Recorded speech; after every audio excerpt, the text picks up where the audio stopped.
Hey, football fans, welcome back to another episode of Lions Latest, the show where we like to gather around and talk about the greatest team in the NFL, the Detroit Lions. I'm your host, Bryan Hanes. We have some great players and some great news to talk about today, so let's just jump straight into the video. Starting off, we're going to be talking about Sam Leaporta, tight end one. Will he still be the number one guy? I think so. I don't really see Brock Wright or Shane Zylstra really taking over for him, but what does that mean by number one guy, right? Will he be as involved without Ben Johnson? I think with Johnson's departure, it could lead to a significant shift in his offensive scheme and what he really has to do with this offense, what his part to play really is. I think Laporta's talent in connection with Jared Goff remains, certain. But with the arrival of the new coordinator, John Morton, along with some other offensive changes, including some uncertainty with the receivers, how many touches everyone's going to get, Sam Laporta may not have the kind of crazy numbers he did his rookie season and the great numbers he had last season as well.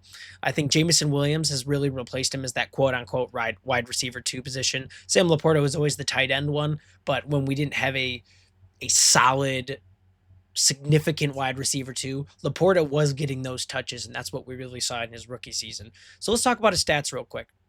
His rookie season, like we've mentioned, 86 receptions, 889 receiving yards. He averaged 10.3 yards a catch. His longest was a 48-yard reception, and he had 10 touchdowns. So he had a crazy season for a rookie tight end. And then last year, still great season, great numbers. He had 60 receptions for 726 receiving yards. He averaged 12.1 yards a carry, or a catch rather, and had a long of 52, so longer on his long. And then he had 7 touchdowns. So a little bit of regression with touchdowns, little tiny regression with receiving yards, but his average went up and he had a higher long.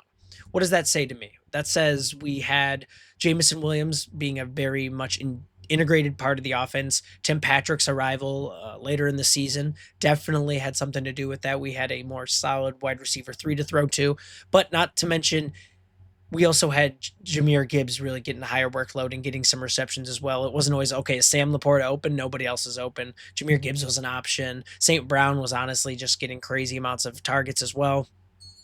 And of course, Ben Johnson, his whole scheme with having multiple tight ends on the field definitely helped Sam Laporta's position there. So it's going to be a part of what happens. Things change. Laporta may not go back to those crazy numbers he had his rookie season, but I don't think he'll regress to some nobody anymore, right? I think he's still going to be a really good tight end for us. I think his connection with Goff, like I mentioned, is undoubtable, and his ability to block and also just be a distraction for some other receivers is definitely something to note. Like I said, Jamison Williams is definitely that wide receiver 2 now and going to be taking a lot of those targets away from him. But the big thing with having a tight end is just, keeping him and waiting and waiting and waiting. And then when there's a big play opening up, all of a sudden he's open, and with a guy who can move as quick as him and he's got good hands. I mean, we saw that one-handed catch he had in the playoff game against the Commanders last season. Even though we lost, he had an insane touchdown catch. He just dove, one-hand grab. It was super cool, and you can see the raw talent that he has combined with his work ethic and his ability to become better is just, he's a great player, and I'm really excited that he's our tight end still. He's still on that rookie contract, obviously, but I'm glad he wants to be in Detroit, and it's not like he's trying to get out of it.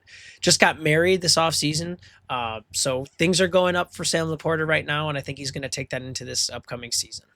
So with that being said, let's move on to our second topic of the day. What kind of value does David Montgomery bring, right? We talked about Sam Laporta and what kind of changes he's going to have. I think David Montgomery is going to have some significant changes too. What should we expect from him now that Gibbs is definitely the running back one of this team?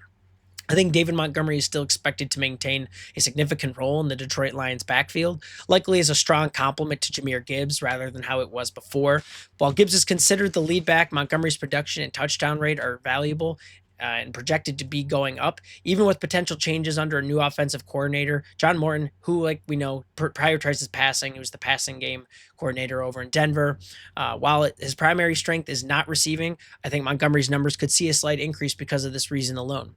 There's also a possibility that Montgomery might see an increase in goal line carries, potentially increasing his touchdown numbers anyways. So his stats might not even fall like we think they're going to. I think it's kind of going to be a Jamal Williams scenario where Jamal Williams was just a wrecking ball on the goal line, which was the reason he was able to even break Barry Sanders' record in the first place. I think Montgomery is one of those super physical, he loves to create contact runners, and we're just going to see a lot more goal line stuff from him. He was really the go-to man last year too, so I don't really see that going away at all. Let's look at his stats though. In 2023, when he joined the Lions, he had 219 rushing attempts. He broke 1,000 yards at 1,015. He averaged 4.6 a carry and had 13 touchdowns on 16 receptions as well. I think last year we definitely saw a little less, but nothing crazy less, right? It was just Gibbs was starting to get more and more involved with this team. He had 185 rushing attempts for 775 yards. He averaged 4.2, so only 0.4 difference, and had 12 touchdowns, only one less touchdown, with Gibbs taking that workload. I think the touchdowns are going to stay the same, like I already mentioned. We're just going to be throwing him on the goal line more. I think his average in yards might go down a little bit just because we don't use him as much, and we're going to see a lot more of those like 3-4 yard gains on the goal line. But I definitely think he still has the absolute potential and work ethic to keep going. His ability to stay healthy is crucial for him, right? So we see a lot of these bigger contact creator running backs getting injured a lot, not being able to, keep the production going later in the seasons. And for him, he's such a physical runner, but his ability to stay healthy is going to be crucial to the production in this next season, where we really do need to make a run for this Super Bowl, right? Being 28 at the start of the season, having limited guaranteed money on his contract after the season could impact his long-term value, and it might be start time to looking for possible value out of a trade with Montgomery, but I don't think it's necessarily time. I think it's very early. I think the way he's been working with Jahmyr Gibbs and the way he operates on this offense is key to how we play football, establishing the run and then, passing through there. And now that we have a passing coordinator still, I think the passing game's only going to get better, but we already have an established run game with Montgomery and Gibbs. I think Gibbs is obviously going to, be taking the bigger workload this season now that we can see what he's done without Montgomery in those later season games last year. But Montgomery is still a huge player in this team. I wouldn't say necessarily he's a cornerstone, but he's a big player. He's a star for us, and we can see what he's done, right? He's just a beast down the field. We saw him trek over a guy in Seattle that one time. Oh my God, like just ran him over. And then the catch after the run potential for him is insane. He's an athlete. He's a freak athlete. And having a guy like that on your team with a speedy guy who's also got the strength like Jahmyr Gibbs, I mean, they're just helping each other with the workload, helping each other stay healthy, be able to go longer. I think having someone like him is extremely valuable on this team, and I don't think his value is necessarily decreased at all this year, despite Gibbs going to be taking that majority workload this season. So that's what I think. Let me know what you guys think though, and what kind of possible trades we would get out of him, what kind of picks we could possibly get out of him. But like I said, it is too early to start thinking about that now. All right, moving on to our third topic, we are talking about possible fantasy guys to look for the Lions this season. So all you fantasy football players, who are some of the blinds you should absolutely look to draft early, and who are some sleeper picks later that nobody's going to grab, but you could absolutely go and steal. So obviously, Amon-Ra St. Brown, Jahmyr Gibbs are going to be those two big ones. Sam Leaporta is going to be a tight end, highly sought after by people. He's been very, very valuable in fantasy football as a tight end, especially with the lack of really big tight ends, big point tight ends recently. But let's talk about Gibbs. In 2024, Gibbs had a very strong fantasy football season. He accumulated a total of 362.9 fantasy points. This placed him as the running back one overall for the Detroit Lions, like we said, but his performance also saw him finish at the number one ranked running back in terms of fantasy points. Bang. Right there. Bang. In 2024, he also was averaging 21.4 fantasy points per game. He was ranked number 2 overall in terms of that. And the position rank is he's just running back 1. So he's obviously going to be the running back people are going to look for the most, especially in PPR leagues because of his production receiving, having John Morton. He's definitely going to get more receptions, and having the PPR league for that is just going to be broken. He's going to be really, really good in fantasy this year.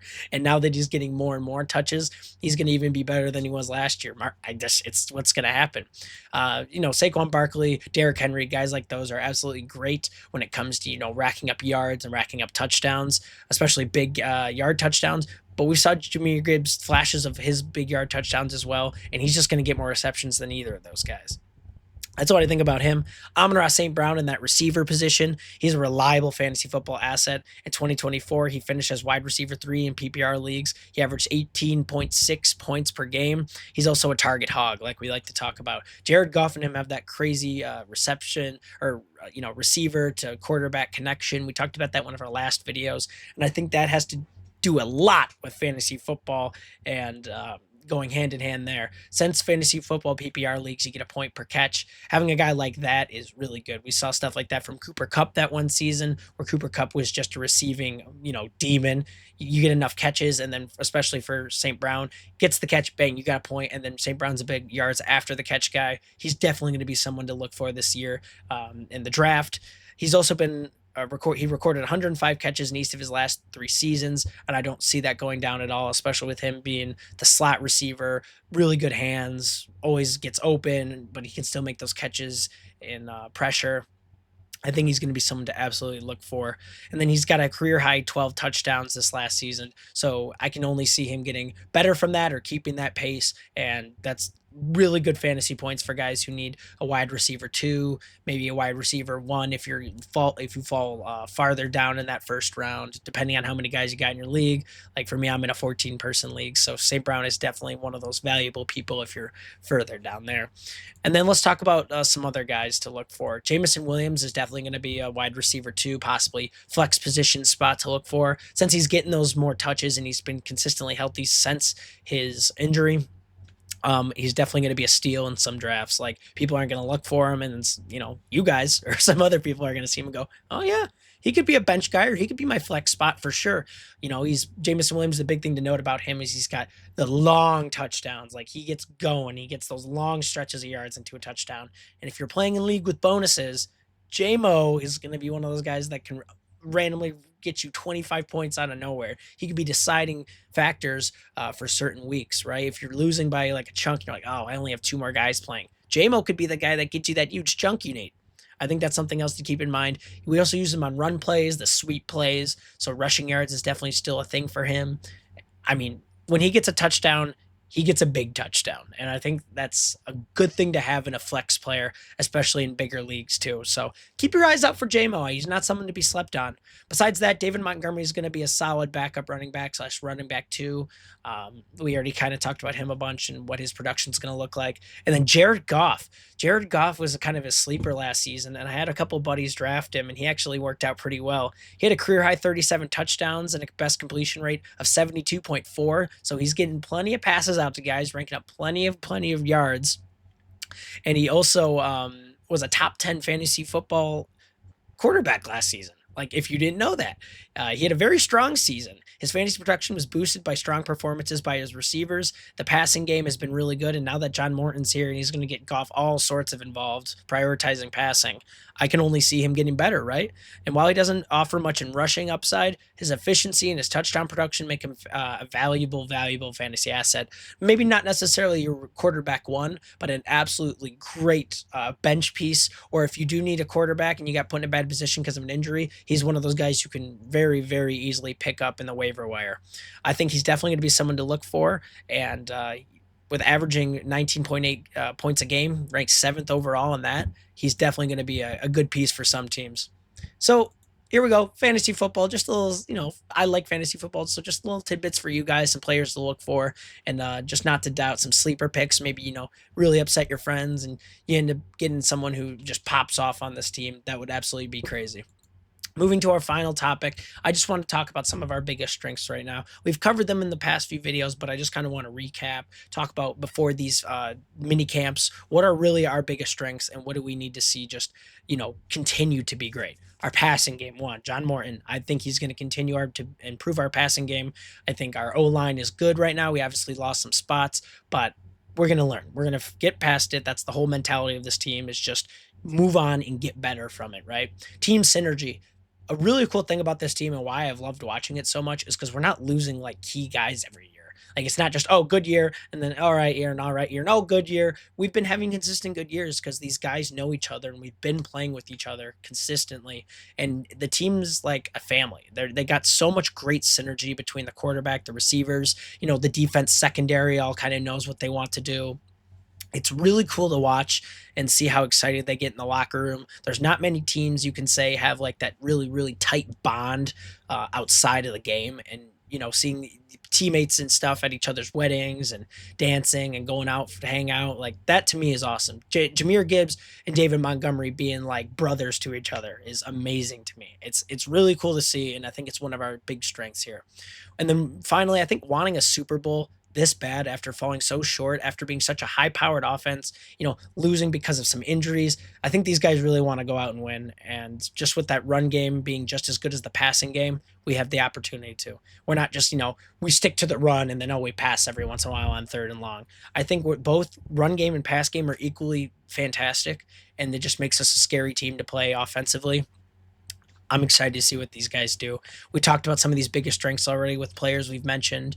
I think it's going to be a really good season, and I'm excited to see what comes of it. So, with that being said, we are out of time today. Thank you so much for watching Lions Latest. If you made it to this part of the video, what do you think's the team's biggest strength right now? I'm really curious. I'd love to see what you guys have to say. Make sure you like, comment, and subscribe. We're almost to 200 subscribers now, and I think we'll get to 200 subscribers by the end of this week. It's been crazy to see your guys' support, and I appreciate you all so much. So thank you so much. Have a good rest of your day, and I will see you in the next video.